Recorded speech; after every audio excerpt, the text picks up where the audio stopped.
1,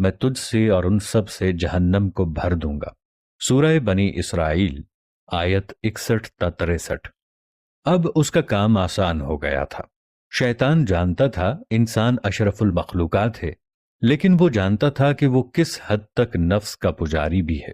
گو کہ اسے اس بات کا اختیار نہیں تھا کہ وہ انسان کے اجسام پر قابض ہو کر ان سے بالجبر بدی کے کام کرائے، مگر وہ باخبر بھی تھا کہ وہ نفس امارہ کو اپنی وسوسہ اندازیوں کے چنگل میں پھنسا کر انسانوں کو برائیوں پر آمادہ کر سکتا ہے۔ اس نے یہی طریقہ کار آزمایا۔ ناظرین، اس واقعے سے ہمیں یہ سبق ملتا ہے کہ علم کی طلب اور ایمان کی مضبوطی ہمیں اللہ کی مخلوق کی حقیقت تک پہنچا سکتی ہے۔ یہ ویڈیو ہمیں بتاتی ہے کہ کیسے ہر چیز کی ایک مقررہ جگہ اور وقت ہے، اور اللہ کی حکمت ہر چیز میں موجود ہے۔ کیا آپ سمجھتے ہیں کہ اس ویڈیو نے بھی آپ کو علم کی جانب راغب کروایا ہے؟ آپ کے خیالات اور تاثرات ہمارے لیے قیمتی ہیں۔ براہ کرم اپنی رائے کا اظہار